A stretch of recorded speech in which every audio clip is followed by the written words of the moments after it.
Hello guys, welcome back. स्वागत है आप सभी का आपके अपने यूट्यूब चैनल पर, जहां पर फिर से मैं आपको बताने वाला हूं स्टॉक मार्केट के कुछ लेटेस्ट अपडेट्स के बारे में। अगर आप एक्टिवली स्टॉक मार्केट में इन्वेस्टमेंट करते हैं तो आप सभी को इन अपडेट्स के बारे में पता होना चाहिए। तो हमेशा की तरह आज का वीडियो भी बहुत ज्यादा इंपॉर्टेंट और इंटरेस्टिंग होने वाला है, क्योंकि आज की वीडियो में भी मैं आपको कुछ ऐसे इंटरेस्टिंग फैक्ट्स के बारे में बताने वाला हूँ, कुछ ऐसे अपडेट्स आपके साथ शेयर करने वाला हूँ जिसकी वजह से आपका कल ट्रेडिंग करना आसान हो जाएगा। तो इस वीडियो में आगे बढ़ने से पहले अगर आप इस चैनल पर नए हो तो मेरी एक छोटी सी रिक्वेस्ट है कि आप इस चैनल को सब्सक्राइब करो और इस वीडियो को लाइक करो, क्योंकि आपको इन्वेस्टमेंट, स्टॉक मार्केट और पर्सनल फाइनेंस जुड़ी बहुत सारी वीडियोस आपको नॉन स्टॉप मिलती रहेगी।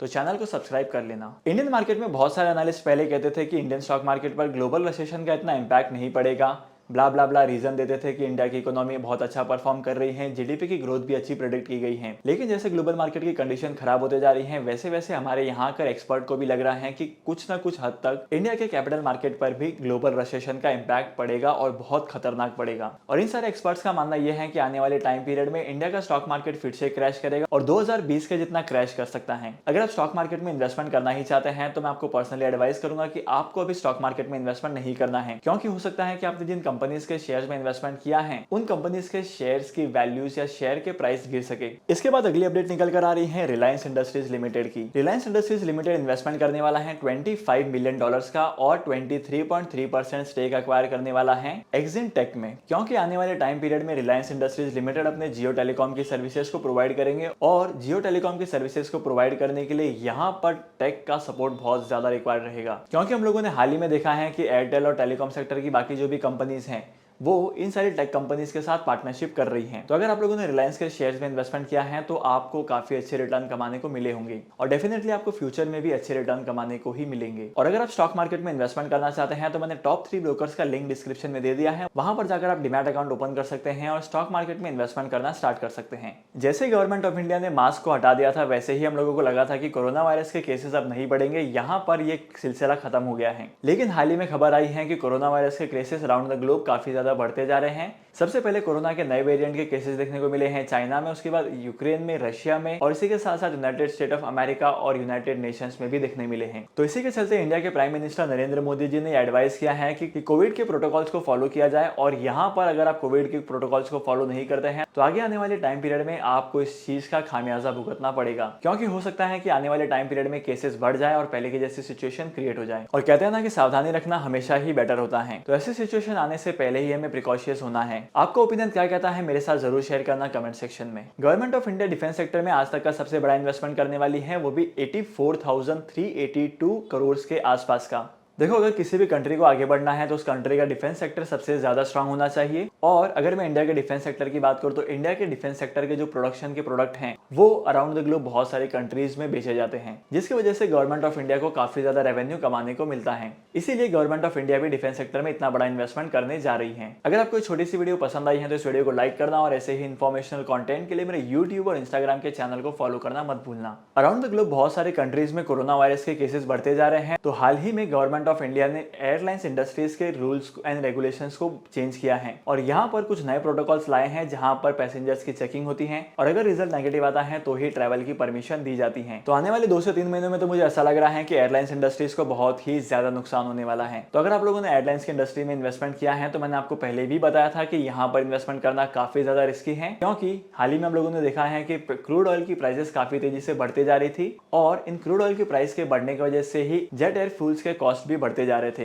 तभी से अभी तक एयरलाइंस की इंडस्ट्री में कोई अपडेट आया ही नहीं है और कोई सुधार भी नहीं आया है। तो ऐसी सिचुएशन में मेरी आपके लिए यही एडवाइस है कि आपको एयरलाइंस के शेयर्स में इन्वेस्टमेंट नहीं करना है। रेडियंट कैश मैनेजमेंट के आईपीओ की एप्लीकेशन मंडे से यानी आज से स्टार्ट हो चुकी है और यहाँ पर एक शेयर की प्राइस होने वाली है 94 रुपीज से लेकर 99 रुपीज तक। रेडियंट कैश मैनेजमेंट इंडिया के रिटेल कैश मैनेजमेंट सेक्टर की सबसे बेस्ट कंपनी है और सबसे अच्छी कंपनी है। और अगर इस कंपनी के फ्यूचर प्रोस्पेक्ट की बात की जाए तो इन कंपनी के फ्यूचर प्रोस्पेक्ट भी काफी अच्छे हैं और इसी के साथ साथ कंपनी का ग्रोथ पोटेंशियल भी काफी अच्छा दिखाई देता है। तो डेफिनेटली आपको इस कंपनी के आईपीओ में जरूर इन्वेस्टमेंट करना है, यहाँ पर आपको काफी अच्छे रिटर्न कमाने को मिलेंगे। आईपीओ में अप्लाई करने के लिए डीमैट अकाउंट की जरूरत पड़ेगी और अगर आपके पास डीमैट अकाउंट नहीं है तो डीमैट अकाउंट ओपन करने का लिंक भी मैंने डिस्क्रिप्शन में दे दिया है, वहां पर जाकर आप डीमैट अकाउंट ओपन कर सकते हैं और एज सुन एज पॉसिबल आप आईपीओ के शेयर्स में इन्वेस्टमेंट कर सकते हैं। हम लोगों ने पिछले 6 महीने में fast moving consumer goods sector के शेयर्स को काफी अच्छे से ऑब्जर्व किया है। एफएमसीजी सेक्टर के जितने भी प्रोडक्ट्स हैं सबकी प्राइस धीरे धीरे करके लगातार बढ़ते ही जा रही हैं, क्योंकि पिछले 6 महीनों से इनके जो रॉ मटेरियल का कॉस्ट है वो भी बढ़ते जा रहा है। एक तो मार्केट में ऑयल की प्राइसेस स्टेबल नहीं थी और इसी के साथ साथ रॉ मटेरियल का कॉस्ट भी बढ़ते जा रहा था। तो इन सारी चीजों का क्यूमुलेटिव इंपैक्ट इन कंपनीज के शेयर्स पर भी देखने को मिला है। और मार्केट में आप कोई भी एफएमसीजी सेक्टर की कंपनी के शेयर उठा लो, फिर चाहे डाबर हो, नेस्ले हो, HUL हो, अगर आप पास्ट 6 महीने और पिछले 1 साल को कंपेयर करेंगे तो आपको ये पता चलेगा कि इन एफएमसीजी कंपनीज के शेयर्स की ग्रोथ उतनी नहीं हुई है, क्योंकि इनके प्रोडक्ट की प्राइसेस बढ़ने की वजह से इन कंपनीज के रेवेन्यू पर भी बहुत ज्यादा असर पड़ा है। तो अगर कंपनी के रेवेन्यू पर असर पड़ता है तो प्रॉफिट कम होगा, और जब प्रॉफिट कम होगा तो यहाँ पर रिटेल इन्वेस्टर्स इन्वेस्टमेंट नहीं करेंगे। स्पेशली अगर फॉरेन इंस्टीट्यूशन इन्वेस्टर्स ने किया है इन्वेस्टमेंट और उन्होंने देखा कि प्रॉफिट गिर रहा है, तो यहाँ पर ये लोग क्या करेंगे पता है? प्रॉफिट अगर गिर रहा है तो उन कंपनीज के शेयर्स में बहुत सारे FIIs इन्वेस्टमेंट नहीं करते हैं। तो आने वाले 3 महीनों में भी ऐसा डाउनफॉल देखने को मिल सकता है। लेकिन अगर आप लोग कंटिन्यूअस SIPs के थ्रू इन्वेस्टमेंट करते हैं तो यहाँ पर आपको फ्यूचर में काफी अच्छे रिटर्न कमाने को मिलेंगे, क्योंकि अगर आप स्टॉक्स में भी SIP के थ्रू इन्वेस्टमेंट करते हैं सिस्टमैटिक तरीके से तो आपको फ्यूचर में काफी अच्छे रिटर्न मिलते हैं। और अगर आपको जानना है कि स्टॉक्स में SIPs कैसे करते हैं तो मुझे कमेंट सेक्शन में जरूर बताना, इसके ऊपर मैं एक डेडिकेटेड वीडियो लेकर आऊंगा। जैसे कि मैंने आपको वीडियो के स्टार्टिंग में बताया है कि अराउंड द ग्लोब रिसेशन काफी तेजी से बढ़ते जा रहा है, तो इसकी वजह से इन ग्लोबल कंट्रीज के ऑपरेशन में बहुत ज्यादा प्रॉब्लम आ रही है और यहाँ पर इनके प्रोडक्ट के कॉस्ट बढ़ते जा रहे हैं। तो मार्केट में बढ़ती हुई महंगाई को कम करने के लिए फेडरल रिजर्व ने अमेरिका में फिर से एक बार इंटरेस्ट रेट को इंक्रीज किया है, और फेडरल रिजर्व के इंटरेस्ट रेट के इंक्रीज करने की वजह से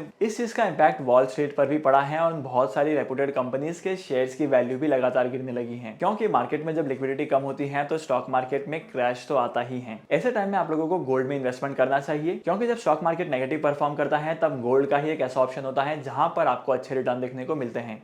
अब मैं आपको एक ऐसी कंपनी के शेयर के बारे में बताने वाला हूं जिसने ईयर टू डेट पर 160% का ग्रोथ दिखाया है, मतलब पिछले नवंबर से लेकर इस दिसंबर के बीच में 160% तक के रिटर्न दिए हैं, जो कि किसी भी इन्वेस्टर्स के लिए बहुत ही ज्यादा है। अगर हम लोग किसी ऐसी कंपनी के शेयर्स में इन्वेस्टमेंट करेंगे जिसने एक साल में 160% के रिटर्न दिए हैं तो ये हम सभी के लिए अच्छी बात होगी ना, क्योंकि हम लोगों को बहुत अच्छे रिटर्न कमाने को मिले हैं। और हाल ही में इस कंपनी ने 6:1 के रेशियो में राइट इश्यू भी डिक्लेयर किया है, मतलब अगर आपके पास 6 शेयर्स हैं इस कंपनी के तो आपको एक शेयर बाय करने का राइट मिलेगा, और अगर आपको राइट का इस्तेमाल करके शेयर बाय नहीं करना है तो आप इस राइट को सेल भी कर सकते हैं। तो क्या आपको जानना है कि सेल कैसे करते हैं राइट्स को? मुझे कमेंट सेक्शन में जरूर बताना, इसके ऊपर मैं एक डेडिकेटेड वीडियो लेकर आऊंगा जहां पर मैं आपको एक्सप्लेन कर दूंगा पूरा। तो चलिए इस कंपनी का नाम भी बता देता हूं। ये एक स्मॉल कैप कंपनी है जिसका नाम है वैक्सफैब एंटरप्राइज। इस कंपनी का मार्केट कैप ज्यादा नहीं है, 4.27 करोड़ का ही है। लेकिन अगर वहीं पर मैं कंपनी के शेयर्स की प्राइस की बात करूं तो करंटली इस कंपनी के शेयर्स की प्राइस 35 रुपीज के आसपास ट्रेड कर रही है। तो क्या लगता है आपको इन्वेस्टमेंट करना चाहिए? आपका ओपिनियन क्या कहता है मेरे साथ जरूर शेयर करना। मैं बहुत जल्दी डेडिकेटेड वीडियो लेकर आऊंगा जहां पर मैं आपको बताऊंगा कि इन्वेस्टमेंट करना है या नहीं करना है।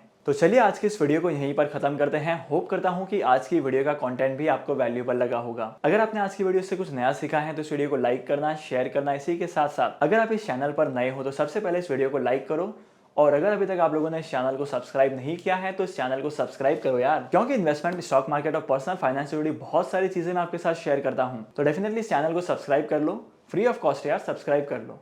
तो फिर मिलते हैं अगली वीडियो में नए टॉपिक के साथ, एक इंटरेस्टिंग टॉपिक के साथ। तब तक के लिए बाय बाय।